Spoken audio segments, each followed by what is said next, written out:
Dneska jsem si pro vás připravil recenzi kejsky od Cougaru FV150 Mini, což je vlastně dvoukomorová kejska. Dneska si řekneme, jaký jsou hlavní výhody a nevýhody tady toho balení. Jdeme na to.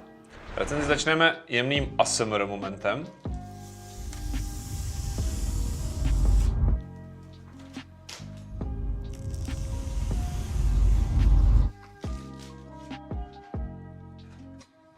Cougar FV150 Mini se dá takhle jednoduše pomocí pár cvakáčků otevřít. To sklo je tvrzené, takže nemůžete ho rozbít. A potom se vlastně vyznačuje dvěmi komorami. Jedna je tady, kde vlastně máš schované ty kabely, a tady z té strany je potom vidět všechny ty tvé hardwary, které můžeš dát na odiv pomocí dvou skleněných stěn. Pro milovníky RGB osvětlení jsou tady samozřejmě připravené ventilátory, které podporují RGB osvětlení, a nemůže chybět ani krabička, ve které jsou schované všechny šroubky a zichrpásky a samozřejmě i návod k sestavení.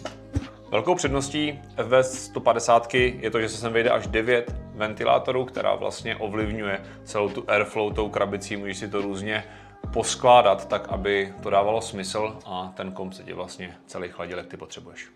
Pokud přecházíš na vodní chlazení AIO, který jsme si ukázali v minulém videu, tak se sem vejde z vrchu 360, to znamená ten 3 ventilátorový vodní chladič, anebo z boku potom 240. I když FV150 vypadá taková kompaktní, maličká, tak pojme až 400 mm grafickou kartu. A co se týče tady toho vrchního IO panelu, tak tam máme vlastně moderní standard, kde jsou dvě USB-Ačka, audio konektor a USB-C. Součástí balení jsou také dva prachové filtry, jeden z vrchu, který je na takových magnetických páskách, a ze spoda je napevno, který vám vlastně zabraňuje tomu prachu, aby se vám dostal do té kejsky. FV150 RGB od Cougaru je ideální základ pro ty, kteří chtějí zkombinovat airflow, modularitu a estetiku. Airflow, co se týče toho vzduchového chlazení anebo toho vodního chlazení AIO 240 třeba Poseidonu od Cougaru, a co se týče té estetiky, tak máš dvě skleněné stěny, kde vlastně můžeš ukázat krásně ty své komponenty, a díky tomu tí dvojitý komoře tak vlastně můžeš schovat to, co nechceš, aby bylo vidět, a tady nahoře máš krásně osvícený to, co chceš, aby bylo vidět.